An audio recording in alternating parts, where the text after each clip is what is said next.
係18349997嘅。好，跟住有何先生噶，喂，何生，喂，你好，你好，你好，係咁樣咧，我就係想講啦，就係呢件事咧，就係發生喺我哥哥個朋友，佢咧就係做呢個空姐嘅，係咁喺香港嗰度，係咁樣咧就係佢即係啱啱佢哋嗰啲 crew members 咧，已經係即係好多人都知道噶咯。咁樣咧就係好幾年前咧，就係有一個 short flight 啦。咁呢個空姐咧就去咗泰國一間酒店度咯。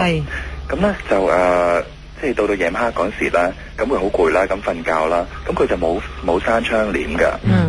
咁樣咧就突然間咧喺窗簾嘅外邊咧，就突然間咧有一個人升咗上嚟啊！又係呢啲啊？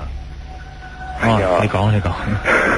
咁我唔知有冇聽過或者有冇講過啦。你繼續啊。咁樣咧，佢就直情咁咧，呢次咧就係嗰人升咗上嚟之後咧，就指住佢啊，一隻手咧90度咁嚟指住佢咯。咁佢當然係即係驚到整。指住佢做乜嘢啊？但係唔知道喎。咁指住佢啦，咁佢驚到就彈起啦。咁跟住然後咧就去咗第二個空姐嗰度瞓覺過夜啦。咁到第二朝早。咁照常咧就翻去個房度執嘢啦。咁發現咧，原來咧個床下底咧有個死屍喺度啊！死屍？係啊！即係話其實如果會唔會嗰個靈體就係嗰個屍體嚟㗎？係啦，原來佢咧其實嗰個靈體咧唔係指住個空姐，係想話俾佢聽，佢床下底咧原來係有個死屍啊！就係之前咧係喺嗰間房度住嗰個房客㗎，房客嚟㗎。冇理由唔執㗎。查唔到啊，係俾人哋即係冤殺咁樣。喂，其實我想問下何生你咧，呢個係咪嚟自一間比較大型啲嘅航空公司？係啦，即係香港最大嗰間。因為我都係聽過呢個故事咧，係嚟自都係一個空姐朋友都係咁樣講俾我聽。係因為應該係好多人知㗎。我諗係嗰個所屬嘅航空公司都好多人知。係應該係好多人知嘅，就係佢哋佢哋嗰啲空姐咧係好多人都知咯。咁就我就覺得好恐怖咯。係咪話意思就係佢嘅屍體根本就冇俾人發現到？係啊，藏咗喺裏邊。係佢升上嚟嗰時咧，其實就想話俾佢聽啦，佢其實係俾人哋謀殺咗咧，係收埋咗喺床下底嗰度咯。即係可能係一路咧謀殺咗咧，都揾唔翻條屍首嘅。即係佢沉冤啊！而家咁講係啊！但係竟然咧，最主要問題咧，就係我嗰陣時都問過嘅嗰個朋友，點解會無臭味嘅咧？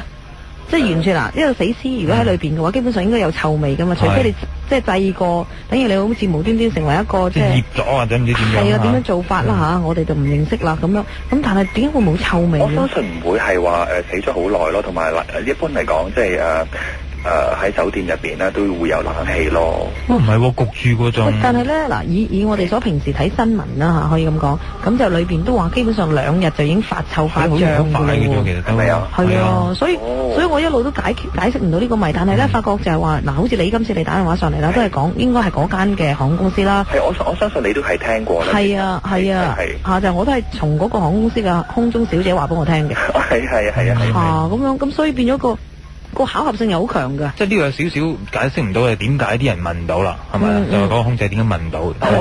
我相信即係譬如如果係咁多人都知道，同埋係淨係空姐佢哋係傳開得咁犀利，我相信係真㗎咯。即係曾經有人真係咁樣遇上過呢件事咯。係啊。然後尾解決翻嘅就係真係揾到一條屍喺個床下邊咯。係啊，即係我聽過之中，因為我其實有時都當即係等佢哋咧，即係佢哋周圍飛咧，要去啲好陌生嘅，都幾驚㗎，冇話。幾過分我其實都戥佢哋幾恐怖嘅，但係呢次就係最勁嗰次咯。不過其實嗰次咧，我哋就會研究就係話可能係嗰當日，譬如話你個空姐到場啦嘅時間之前嘅 before 可能一兩分鐘啊，唔係1-2個鐘啊，甚至乎就已經係即係俾人殺咗喺嗰度嘅。咁又當晚佢係咁依瞓一瞓或者執嘢嘅時間就已經見到啦，仲未有發臭。亦都唔出奇啊，因為根本佢係即係譬如啲人客係即係出入啦。但係呢一個即係變咗個嗱，其實喺故事性裏邊嘅真確性係重咗好多嘅，因為唔單止話從你嘅途徑我哋聽到啦，我自己都聽過。係啊。OK，好，唔該晒你先，何生，拜拜。